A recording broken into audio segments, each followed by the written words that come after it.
सभी भक्तों को दास गोविंद की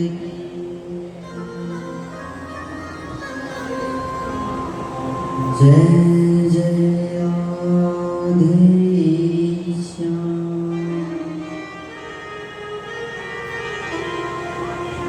जय जय सीताराम।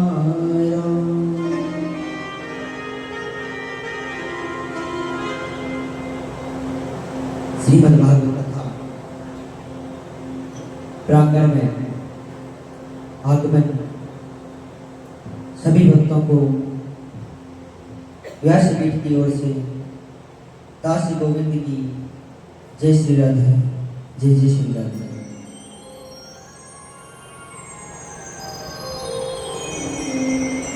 परम मंगल में परात्पर अखिलेश्वर अकारण करुणा वर्णालय भक्त वांछित कल्पतरु श्री तड़िंदुत विनिंदित पीतांबरधारी बाल कृष्ण लाले की वांगमयी प्रतिमूर्ति श्रीमद् भागवत कथा महाप्राण का आज बड़ा ही सुंदर पंचम दिवस, बड़ी ही सुंदर पंचम दिवस की श्रीमद् भागवत कथा आज शिव मंदिर सुमन विहार के इसी परम मंगल में पावन धरा पर प्रवाहित होने के लिए जा रही है। नित्य प्रतिदिन की भांति हमें आज पंचम दिवस की कथा आरंभ करने से पहले हमारे किशोरी के नाम का, हमारे प्रभु के नाम का, हमारे माधव के नाम का, गोविंद के नाम का गुणगान करते हुए आज की इस बड़े ही सुंदर मंगल में कथा में प्रवेश करेंगे। बोली श्रीमद् भागवत महाप्राण।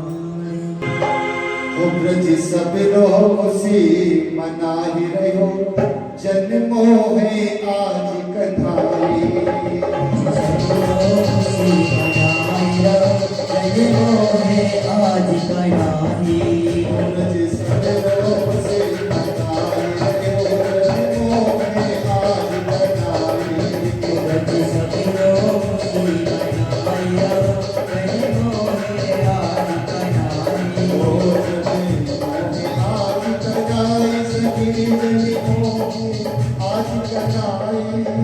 जन्मो है आज कथाई सखी आज कथाई।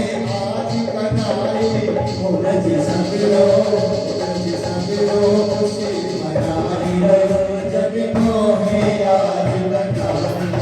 ब्रज सब रोसी मनाहि रहो, जन्मो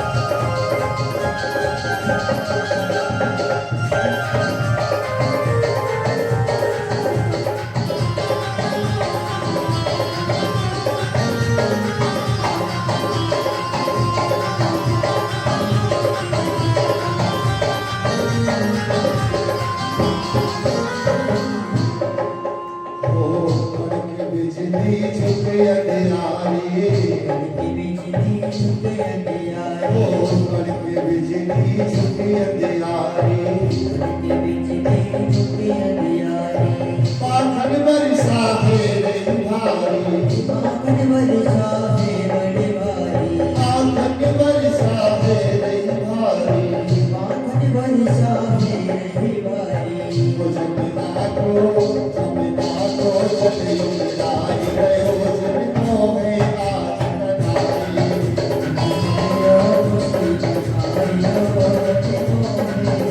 जय हो।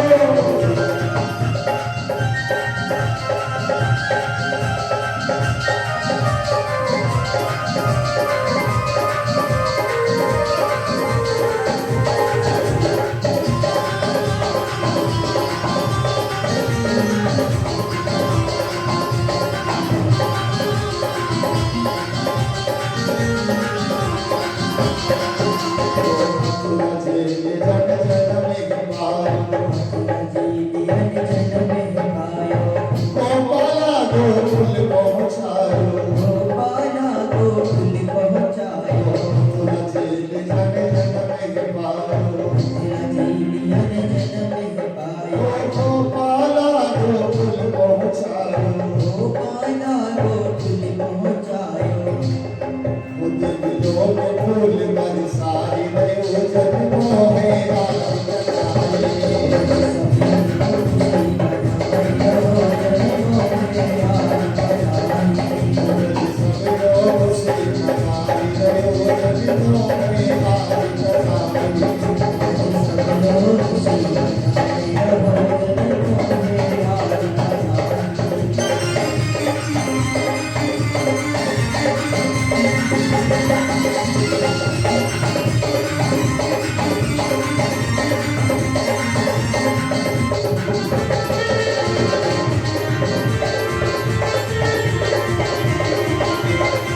देवकी नंदन नंदलाला जो माखन मिश्री आए गयो नदियों में आज कटाई ब्रज सखियों श्री कन्हाई नदियों में आज कन्हाई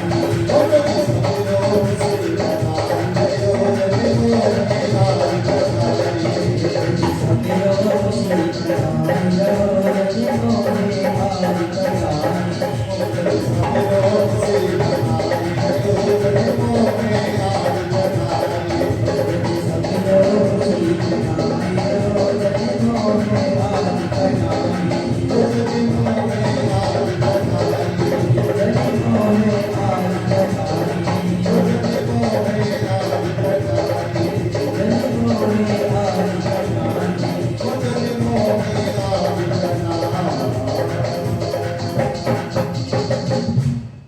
बोलिए कृष्ण भगवान की जय हो। और श्रीमद् भागवत महापुराण जय हो। बांके बिहारी लाल की जय हो। राधे रानी सरकार की जय हो। हनुमान जी महाराज की जय हो। शंकर भगवान की जय हो। जय जय श्री श्री राधे।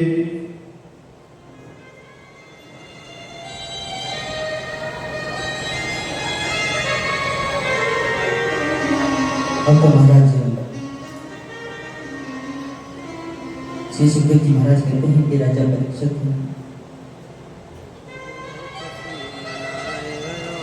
बड़ा सुंदर है। कहते हैं वसुदेव जी ने कन्हैया जी को गोकुल पहुंचाया और इधर श्री सुखदेव जी महाराज राजा परीक्षित को पंचम दिवस की कथा से वर्तमान करा देते हैं। राजा परीक्षित को श्राप लगा है 7 दिन में तक्षक नामक सर्प के डसने से मृत्यु हो जाएगा। एक आसन पर निरंतर विराजमान होकर के आसीन होकर के राजा परीक्षित श्री सुखदेव जी महाराज के मुखार बिंद से बड़ी ही सुंदर अमृतमयी ज्ञानमयी जन जन का कल्याण करने वाली श्रीमद् भागवत कथा का सेवन पान कर रहे हैं।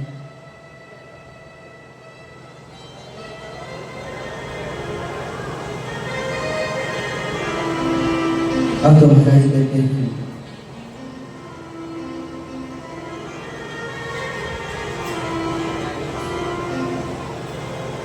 बड़ा सुंदर दृश्य। जब वसुदेव जी कन्हैया जी को गोकुल पहुंचा कर आए और वहां से यशोदा मां ने एक कन्या को जन्म दिया, उस कन्या को अपने साथ लेकर के आए।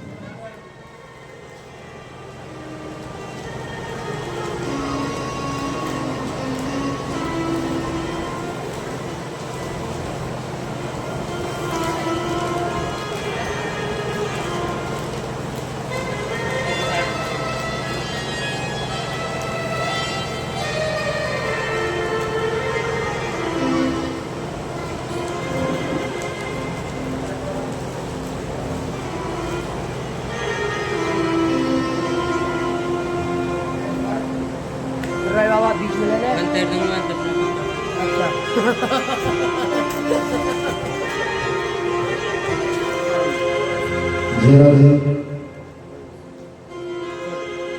ओ कितना प्यारा है सीता। ऊपर ऊपर ऊपर ऊपर ओ कितना प्यारा है सीता, तेरे लिए हो नजर उतार, कितना प्यारा है।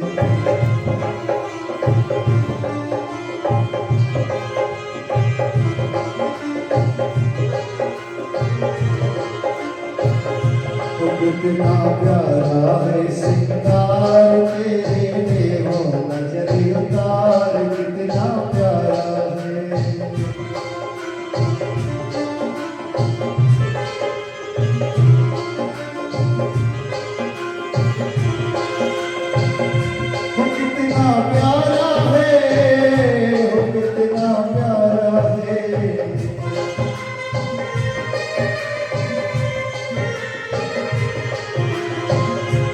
कितना प्यारा है श्रृंगार तेरे हो नजर उतार कितना प्यारा है कितना प्यारा है श्रृंगार तेरी नजर उतार कितना प्यारा है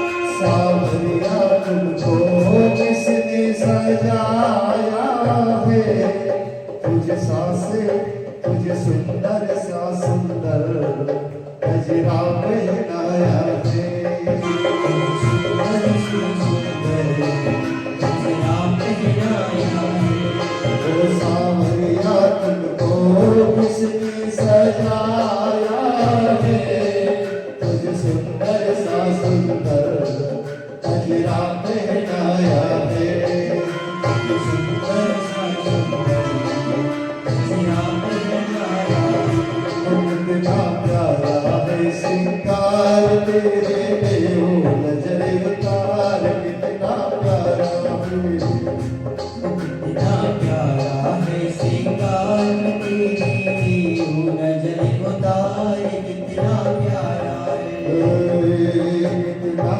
प्यारा है श्रृंगार तेरे देव नजर उतार कितना प्यारा है कितना प्यारा है श्रृंगार तेरी नजर उतार कितना प्यारा है सब चंदन तिलक लगा कर सज धज करके बैठोगे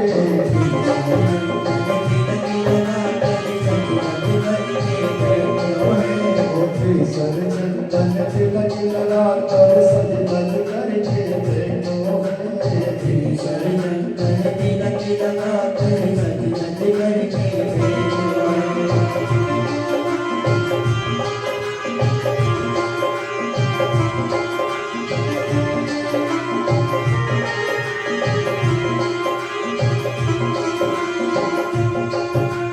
बन गए तेरे चार चांद जो पहले तो निहार लगे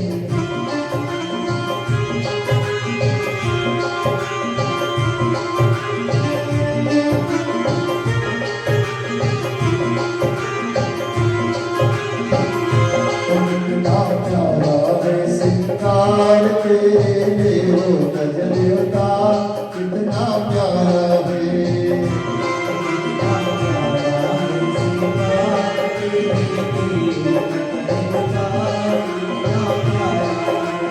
कितना प्यारा है श्रृंगार तेरे देव नजर उतार कितना प्यारा है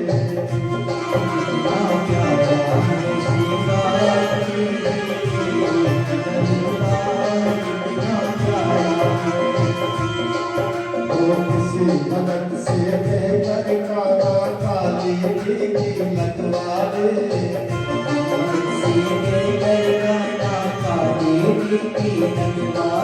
ओ किसी भगत से बेकर काला काली की लगवाले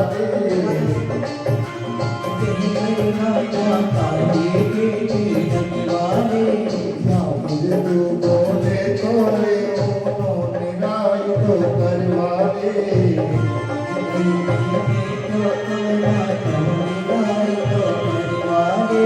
कितना प्यारा है श्रृंगार तेरे हो नजर उतार कितना प्यारा है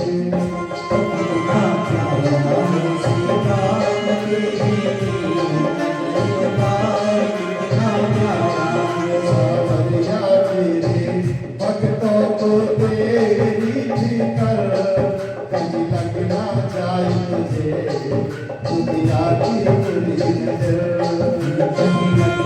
जाए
अब तो महाराज कहते हैं आप सभी अपने ध्यान को वहीं लीजिए जहां पर हमने कथा को विश्राम दिया था।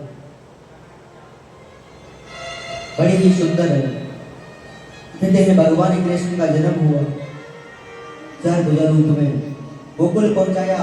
गोकुल से कहते हैं वसुदेव की कन्या को अपने साथ लेकर के आए। जब भगवान को गोद में लिया कर वसुदेव जी ने तो कहते हैं जेल के ताले खुल गए, कारागार के सारे ताले खुल गए, हाथों की हथकड़ियां, पैरों की बेड़ियां खुल गई महाराज। और जैसे ही कन्हैया जी को छोड़कर उस कन्या को अपने साथ लेकर के आए तो कारागृह के सारे ताले लग गए, हाथों में हथकड़ियां बंध गई, पैरों में बेड़ियां बंध गई। राजा परीक्षित कहने लगे, बोले हे सुखदेव जी महाराज, हे व्यास जी महाराज, बोले ऐसा क्यों हुआ कि जब तक कन्हैया गोद में थे तब तो महाराज सारे ताले खुल गए, और जैसे ही कन्हैया को छोड़कर के आए तो सारे ताले अपने आप लग गए। बोले ऐसा क्यों हुआ, आप हमें उत्तर दीजिए। तो श्री सुखदेव जी महाराज कहने लगे, परीक्षित, सत्यव्रतम सत्ये परम त्रिसत्यम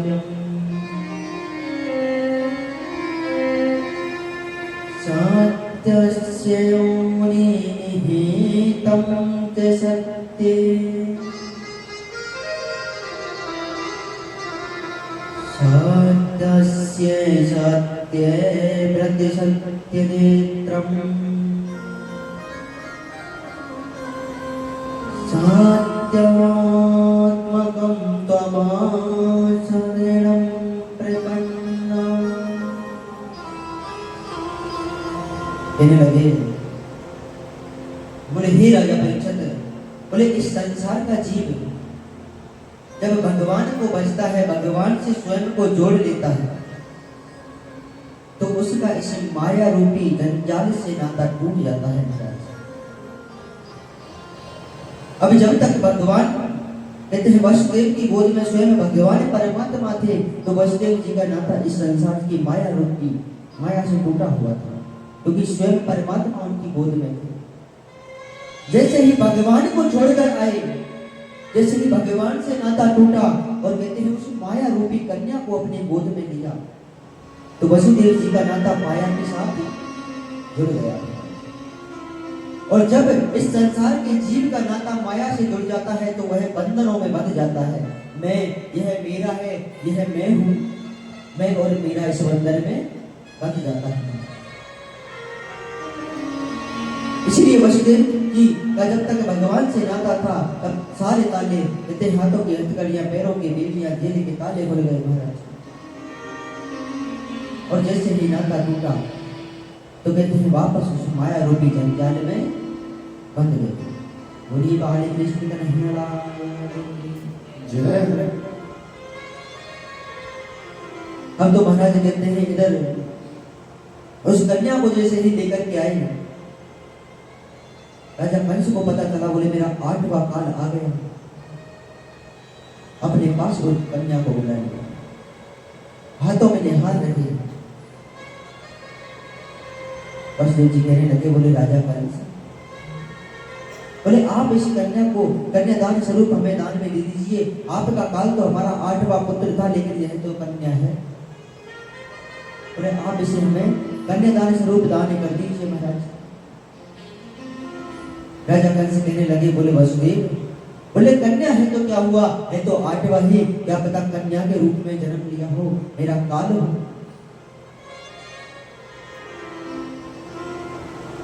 हाथ में लेकर जैसे ही मारने लगे, वह कन्या हाथ में से छूटकर आकाश मार्ग में चली गई और अष्टभुजा वाली देवी बन गई महाराज। और आकाशवाणी करने लगी, बोले ए मथुरा के राजा कंस, तू मोको कहां मारे, तेरे मारने वाला तो गोकुल में पैदा है। आकाश मार्ग में जाकर बिजली बन गई। तो बरसात का मौसम होता है, बादल गरजते हैं, बिजली कड़कती है, वह कहते हैं यशोदा की पुत्री है। अब तो महाराज कहते हैं इधर कंस को जब पता चला, बोले गोकुल में मेरे कान ने जन्म लिया है, तो देवी की वसुदेव से क्षमा याचना करने लगा। बोले हमने आपके 6 पुत्रों को मार दिया, आप हमें क्षमा कर दीजिए, हमारा काल तो गोकुल में पैदा हो चुका है महाराज।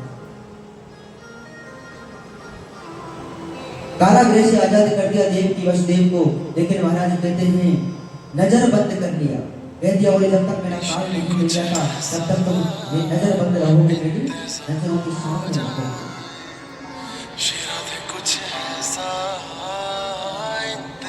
श्री सुखदेव जी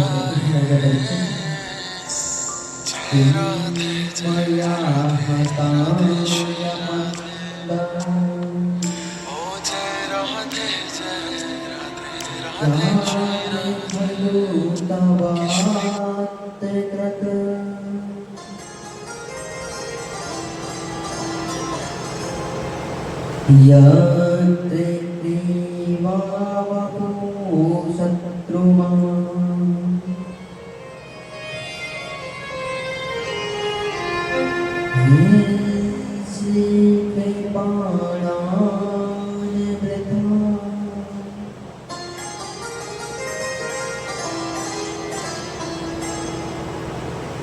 अब तो महाराज इधर गोकुल में इधर प्रातःकाल जब हुआ तो नंद बाबा की बहन थी सुनंदा, सुनंदा आई हुई थी महाराज। अभी सुनंदा आई हुई थी महाराज, जो कहते हैं सुनंदा आई। रोजाना प्रातःकाल होते ही यशोदा वह जल्दी उठ जाया करती थी। अब उस दिन एक दिन जब जल्दी नहीं उठी तो सुनंदा ने जाकर के देखा महाराज, बोले आज पता नहीं क्या हुआ, रोजाना जो भाभी जल्दी उठ जाती है, काटने में लग जाती है। यशोदा भाभी के कमरे में गई सुनंदा और जाकर के देखो तो महाराज वहां पे एक सांप बर्ड को कहते एक छोटा सा बालक खेल रहा था यशोदा मां के पास। बोलिए कृष्ण कन्हैया जय। देखिए अब ठाकुर जी की लीला आरंभ होगी। जैसे जैसे ठाकुर जी की लीला वैसे वैसे ठाकुर जी की हर लीला पर भजन, हर प्रसंग पर ठाकुर जी के भजन। आज थोड़े भजन अधिक हैं, ठाकुर जी की लीलाएं हैं और जो कथा है आज हमारी ब्रजभाषा में। बोली नंद की लाल की जय, यशोदा की लाल की जय। अब तो महाराज सुनंदा आई हुई। कहते हैं कि जब भाभी जब गर्भवती होती है तो पति की बहन आती है जाको गर्भ कर आवे के ना आवे। अब वो आवे का अब तो अपनी बहन नहीं बुलाने, कौन बुलावे पति की बहन। बोले आवेगी तो कुछ देना पड़ेगा बाप दया के मारे जो सोचने वाले अपनी बोला हमें ना तो अपनी को देंगे। जमानो नहीं ऐसा है आजकल। तो नंद बाबा की बहन थी सुनंदा, सुनंदा आई। सुनंदा ने जैसे ही देखा सामने बन के एक छोटी सी लाला यशोदा के पास, यशोदा भाभी के पास खेल रहे थे। अब इतना सुंदर स्वरूप उस लाला का कि सुनंदा जो थी निहारती रह गई महाराज, सुध-बुध खो बैठी अपनी। अब तो सब कुछ भूल गई कि कई के काजे आई कमरा में, यशोदा के कमरा में कई के काजे सुनंदा आई, सब कुछ भूल गई महाराज। अब तो वह छोटे से लाला को निहारने लगी, निहारती रही। अचानक से याद आया और महाराज कहते हैं सुनंदा का खुशी का कोई ठिकाना नहीं रहा। जोर जोर से चिल्लाती हुई महाराज दौड़ी दौड़ी गई नंद बाबा के पास। नंद बाबा यमुना में स्नान कर रहे थे। नंद बाबा से जाकर बोले भैया, बोले जल्दी चलो घर को। नंद बाबा बोले बहन का है वो बता तो सही। बोले भैया जल्दी चलो, जो होना वो है वो जल्दी चलो। बोले बहन ऐसा का है वो बता तो सही, इतनी जल्दी कहाँ की है रही। बोले भैया, बोले यशोदा भाभी के 85-85 वर्ष की आयु में एक लाला है वो जल्दी चलो। अब जैसे ही नंद बाबा ने सुनी, नंद बाबा ने झट से अपने जल्दी में वस्त्र पहने और वस्त्र पहनकर दौड़ लगा दी नंद भवन की ओर। और जाकर देखा तो यशोदा अभी महाराज कहते हैं सो रही थी और एक छोटा सा लाला यशोदा माँ के बगल में खेल रहा हो महाराज। सुनंदा गई यशोदा भाभी के पास, बोले भाभी, यशोदा को उठाया और उठा करके देखा कि छोटे से सांवले बड़े के छोटे से लाला यशोदा के पास ही खेल रहे थे। बड़ा सुंदर दृश्य है। श्री सुखदेव जी महाराज कहते हैं राजा परीक्षित, इतना सुंदर दृश्य है, आप मन ही मन इस झांकी के अपने मन में दर्शन कीजिए। अब तो महाराज कहते हैं इधर नंद बाबा को पता चला, सुनंदा को पता चला, यशोदा को जब पता चला तो कहते हैं सारे गोकुल में सूचना फैल गई कि यशोदा मैया के 85 वर्ष में एक लाला को जन्म भयो है और ये नंद की लाल की, यशोदा की लाल की। अब तो महाराज बड़ी ही प्रसन्नता की बात है जब इस सारे ब्रज में पता चला कि यशोदा माँ के एक लाला को जन्म भयो है तो सारे ब्रजवासी कहते हैं नवीन वस्त्र पहनकर, नए नए वस्त्र पहनकर यशोदा माँ को बधाई देने के लिए आ रहे हैं और महाराज बधाइयां हो रही हैं। बड़ा सुंदर गाने गाया जा रहा है, सारे ब्रजवासी मिलकर लाला की बधाइयां गा रहे हैं।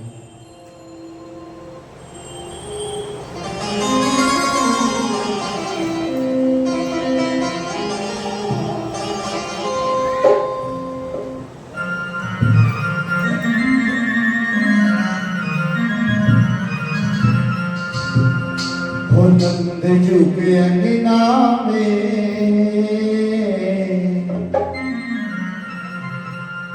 नंद झुके अंगना में, बज रही आज बधाई। नंद झुके अंगना में, बज रही आज बधाई। नंद झुके अंगना में, बज रही आज बधाई। नंद झुके अंगना में, बज रही आज बधाई। नंद झुके अंगना में, बज रही आज बधाई।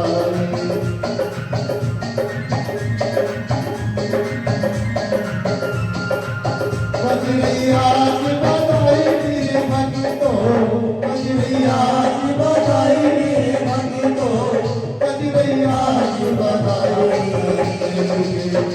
नंद झुके अंगना में, बज रही आज बधाई। नंद झुके अंगना में, बज रही आज बधाई। और हाथ सीधे खाकर तालियों के साथ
चमत्कार सो हुआ है लोगो, चमत्कार सा हुआ है लोगो, चमत्कार सा हुआ है लोगो, हो गई बात निराली। नंद जी की बिना भी बज रही आज बधाई, नंद जी की अंगना में बज रही आज बधाई।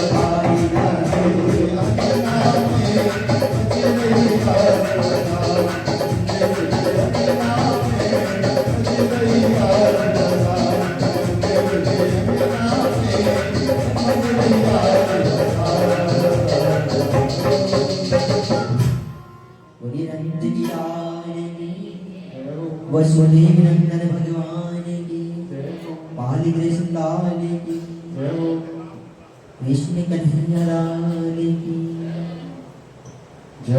अब तो महाराज बड़ा ही सुंदर कहते हैं नंद जी के अंगना में बढ़ रही आज बधाई, बधाइयां बज रही हैं महाराज, सारे ब्रजवासी मिलकर बधाइयां गा रहे हैं। इधर तो नंद के अंगना में बधाइयां चल रही थी, इधर मथुरा में कहते हैं राजा कंस ने एक सभा बुलाई, और सभा बुलाई तो महाराज कहते हैं उस सभा में एक प्रश्न रखा कि मेरा काल गोकुल में जन्म ले चुका है, उसको कौन मृत्यु तक पहुंचा कर आ सकता है महाराज। बोले मेरे काल को कौन मार सकता है। सभी जितने भी राक्षस कंस की सेना में शामिल थे सबको उस सभा में बुलाया। कहते हैं अगासुर, बगासुर, व्योमासुर, अरिष्टकासुर, देवकासुर बड़े बड़े राक्षस सभा में आए। प्रश्न किया कि मेरा काल गोकुल में जन्म ले चुका है, उसको कौन मार सकता है। श्री सुखदेव जी महाराज कहते हैं कि राजा परीक्षित, अहो ते देवी के पुत्र कंसे बहे बोहता,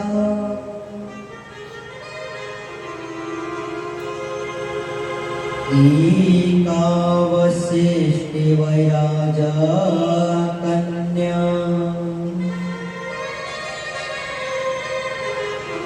सापि दिवं गता तमम्।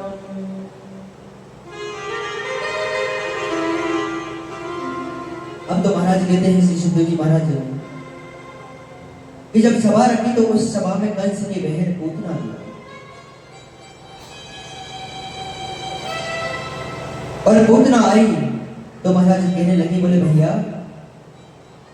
बोलो आपको किस बात का भय है, आप इतने बड़े राजा हो। कंस कहने लगो, बहन आकाशवाणी हुई कि मेरे काल ने गोकुल में जन्म ले लियो है, अब सभा रखी है कि मेरे काल को कौन मार के आ सके।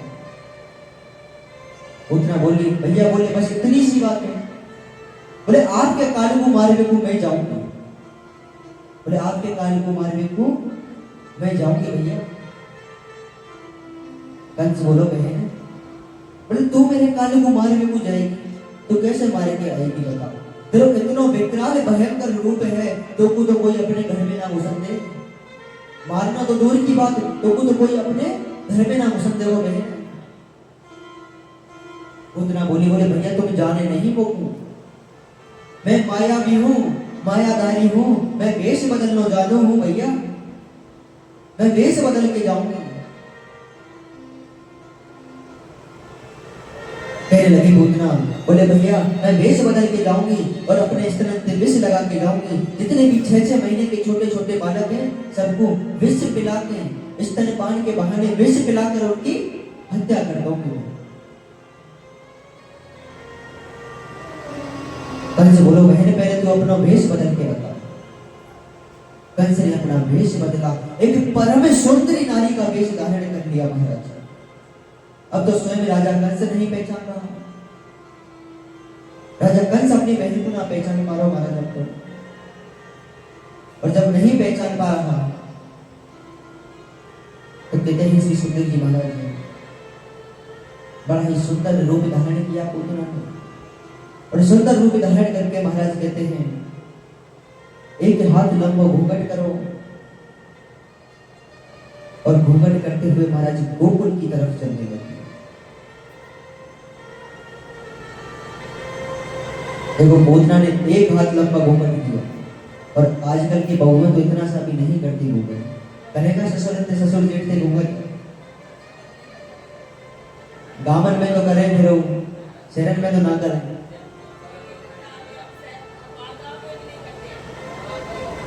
हमारे यहाँ तो करें साहब, ससुर के सामने बोल ही नहीं सकती। और हमने तो जयपुर में एक जगह कथा करी, वहां तो ऐसा देखो एक कुर्सी पे ससुर बैठो, बगल में एक कुर्सी पे बहू बैठ के बैठा। कहाँ की संस्कृति है?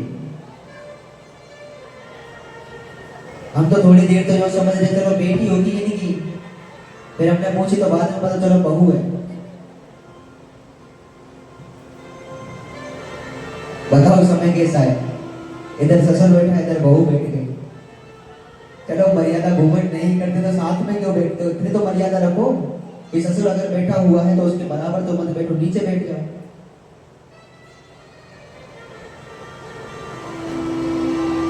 बोलिए कृष्ण कन्हैया लाल की जय। देखो स्त्रियों को, नारियों को सदैव मर्यादित रहना चाहिए। कभी भी अपने ससुर जेठ के सामने बोलना नहीं चाहिए, घूंघट में रहना चाहिए। देखो हम तो कह सके मानो ना मानो आपकी बात है, अब कोई ने जबरदस्ती तो करी जावे ना।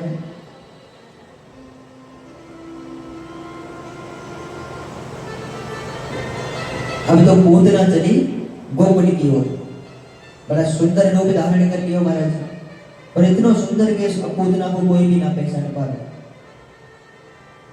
जाने लगी कि जैसे ही किसी में कैसे द्वार पर जाती, सबसे पहले खिड़की से झांक कर देखती, पालना कहाँ पर है लाला का, रसोई कितनी दूर है, माँ क्या कर रही है।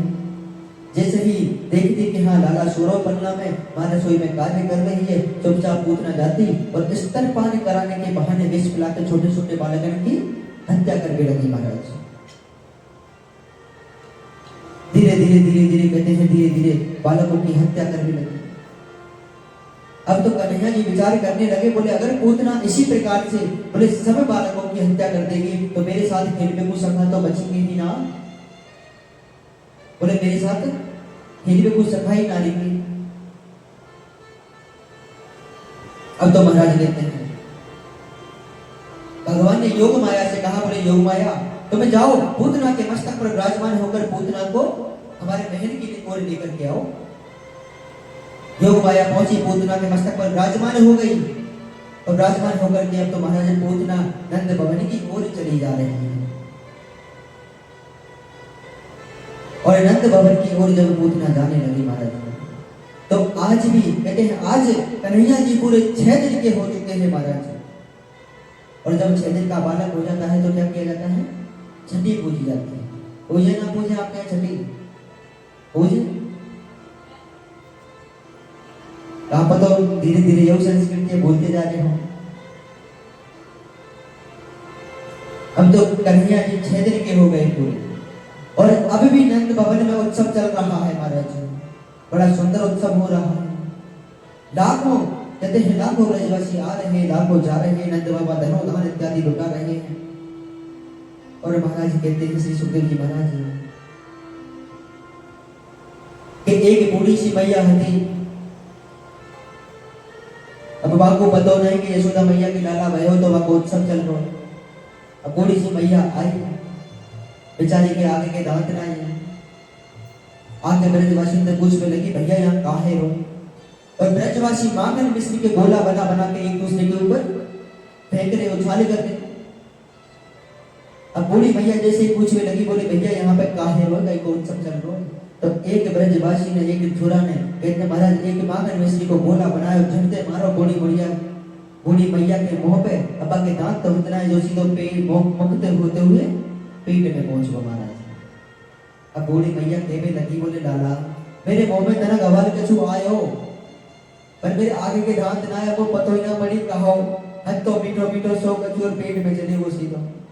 बोले कहो तना बता दो मेरे को। ब्रजवासी बोले मैया तो गुना पतो। बोले नंद के लाल हो यशोदा मैया के 85-85 वर्ष में लाला को जन्म भयो है, तो बाको उत्सव चल रो है। अब तो बूढ़ी मैया आई थी कि खुशी के महाराज सब ब्रजवासी के साथ नाच बिल्कुल लगी। और इधर पूतना आई तो महाराज उत्सव चल रहा था 6 दिन के कन्हैया जी, और उत्सव बड़ा ही सुंदर कर रहा है। कह रहे महाराज कि नंद भवन में उड़ी रही धूल धूल मोहे प्यारी लगे।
अब धूल उड़ी तो उड़कर सबसे पहले कहाँ पहुंची?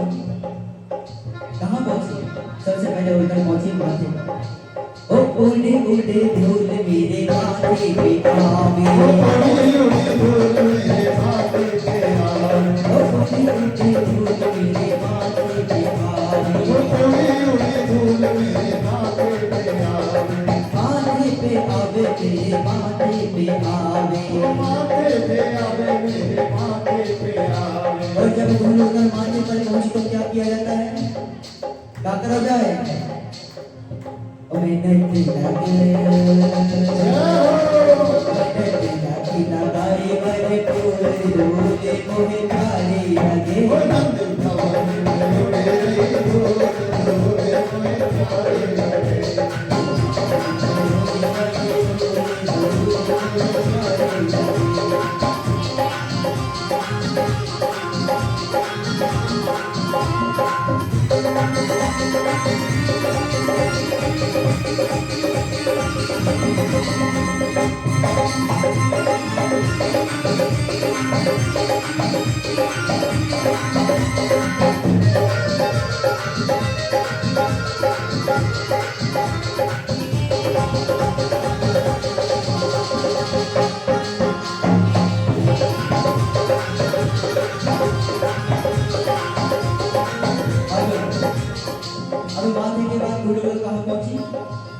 कहाँ पहुंची?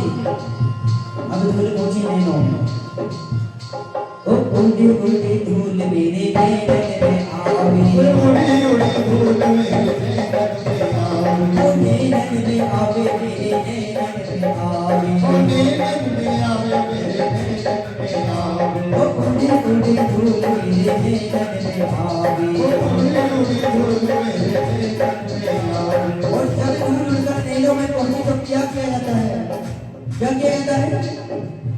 मैंने तारे सने की ये भरपूर धूल को भारी लगे,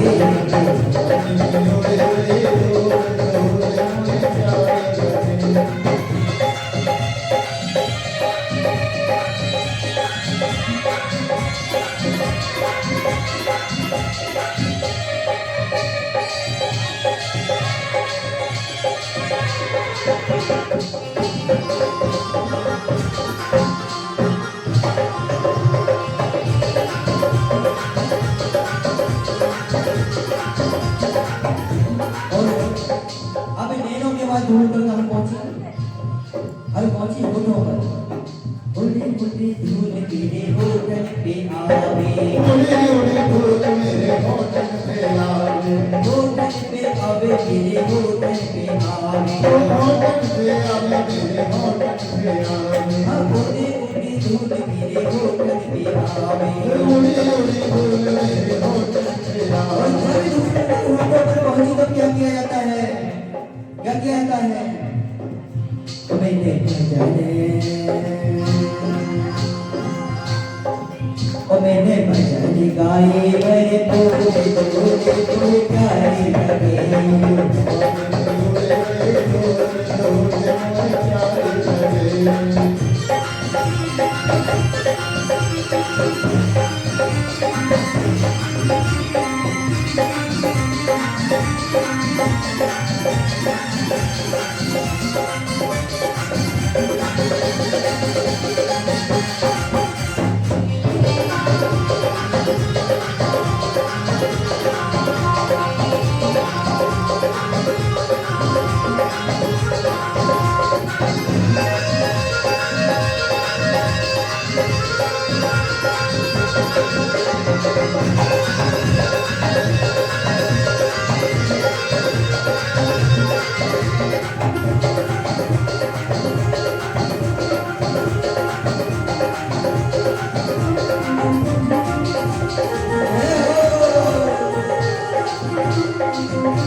अब धूल उड़कर पहुंची हाथों पर, ओ उड़ती उड़ती धूल मेरे हाथन पे आवे, उड़ी धूल मेरे हाथन पे आवे, ओ हाथन पे आवे मेरे हाथन पे आवे, ओ हाथन पे आवे मेरे हाथन पे आवे, ओ उड़ती उड़ती धूल मेरे हाथन पे आवे, ओ उड़ी उड़ी धूल मेरे हाथन पे आवे। और जब धूल उड़कर हाथों पर पहुंची तो क्या किया जाता है?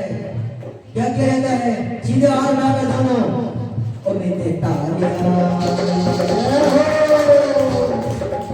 मैंने तालियां बजाई मेरे पूरे पूरे प्यारे लगे,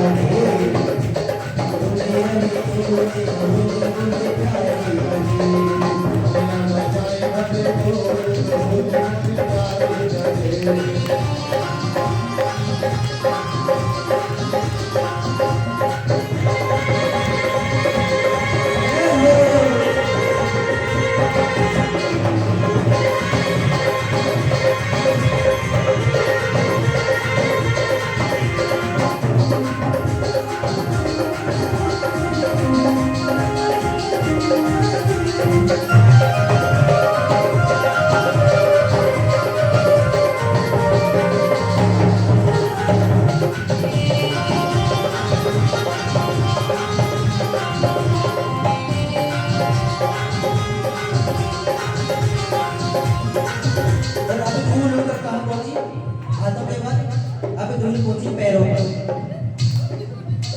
वो उड़ती उड़ती धूल मेरे पैर पे आवे, पैर पे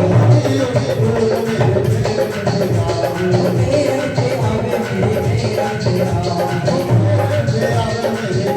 पे आवे। वो उड़ती उड़ती धूल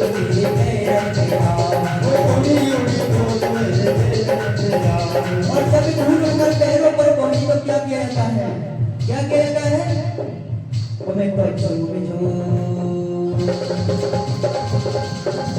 मैं तो झूम झूम नाची बारे बोले बोले हरे हरे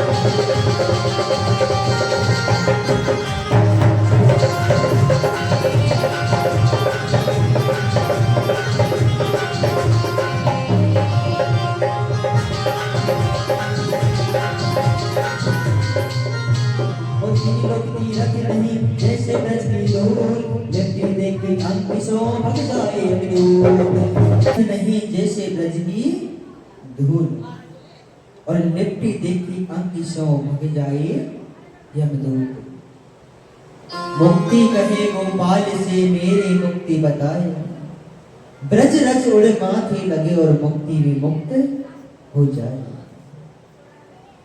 एक हमारे ब्रज में रमण रीति कौन कौन गया है? रमण रीति जहां पर कहते हैं ब्रज की रज को अपने सर्वांग अंगों से लगाते हैं महाराज। रमण रीति में लोटपोट होते हैं ब्रज में जाकर रज में जाकर के महाराज, इसलिए कहते हैं कि ब्रज रज उड़ माथे लगे मुक्ति भी मुक्त हो जाए। तो श्री सुखदेव जी महाराज कहते हैं कि राजा परीक्षित इधर बड़ा ही सुंदर उत्सव चल रहा था। पूतना आई और कहते हैं खिड़की के पास जाकर झांक कर देख रही है और झांक कर देखने लगी महाराज।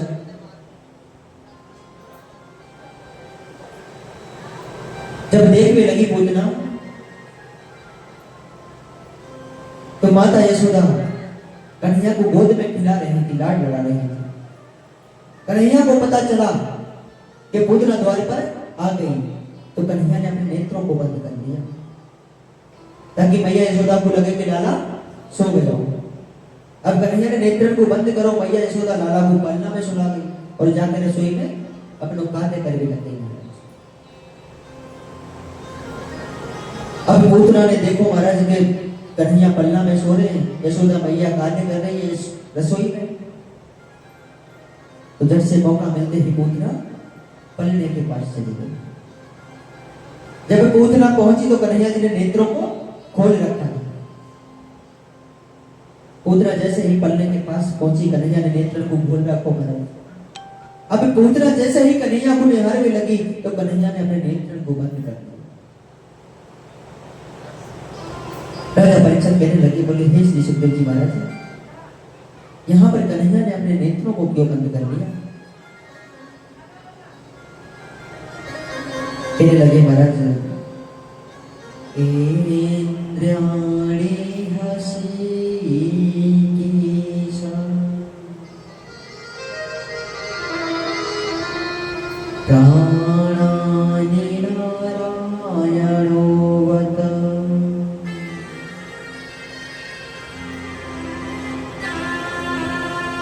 श्वेते दीपातिश्च चन्तम्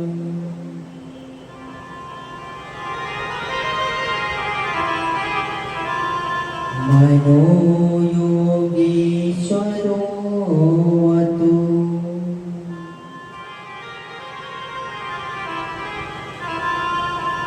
अब तो महाराज कहते हैं श्री सुखदेव जी महाराज कन्हैया ने अपने नेत्र को बंद करो।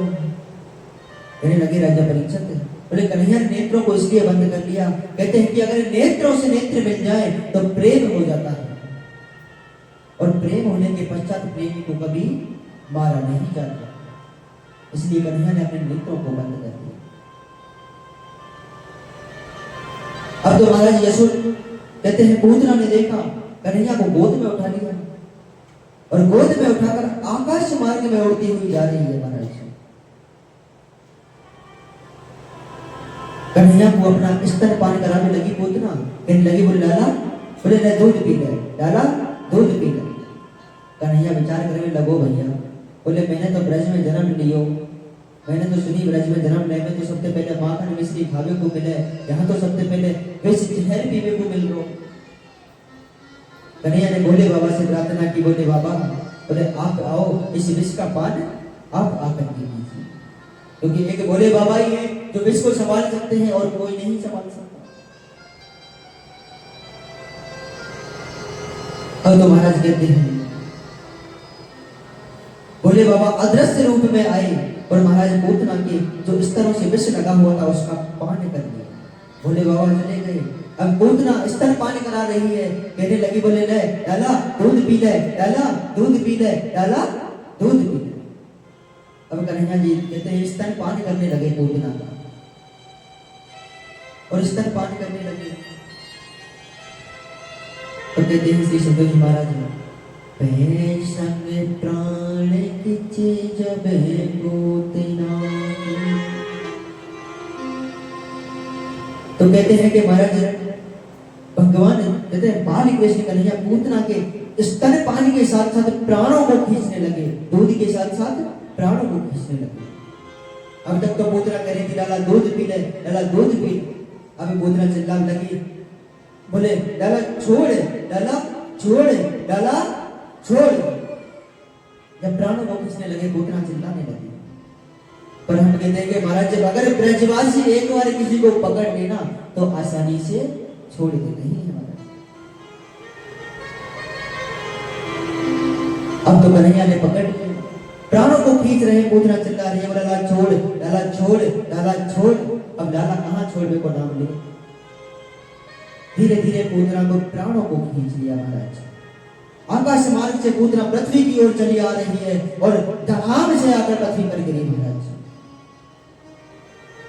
सारे ब्रजमंडल में आवाज हुई, सारे ब्रजवासी दौड़े दौड़े गए। जितनी भर माएँ थी, जितनी भर माओं के बच्चे थे छोटे छोटे, अपने अपने पल्ले के पास गई। देखा तो पल्ले में सब माताओं ने अपने अपने बच्चों को गोद में लिया। यशोदा मैया दौड़ी दौड़ी गई, देखा पल्ले में कन्हैया नहीं है, रोदन करने लगी, रोने लगी।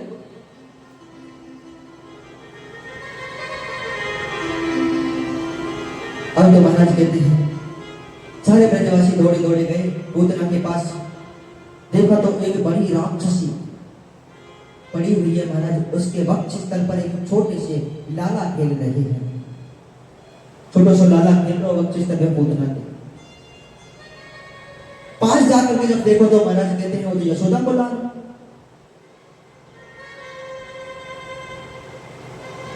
बोले यशोदा को लाला। सारे ब्रजवासी दौड़े दौड़े गए यशोदा के पास। बोले मैया तो कुछ कछु पतो तेरा छोरा कहाँ है। बोले मैया तो कुछ पतो तेरा छोरा कहाँ है। अब तो महाराज कहते हैं श्री सुखदेव जी महाराज यशोदा रोदन कर रही थी, रो रही थी महाराज। बोली थोड़ी देर पहले लाला को या पन्ना में सुला के गई, एकदम आवाज आई तो झट से दौड़ के आई पन्ना के पास, तो लाला पन्ना में ही था। ब्रजवासी बोले भैया तो वो होश है, तेरा छोरा कहाँ है।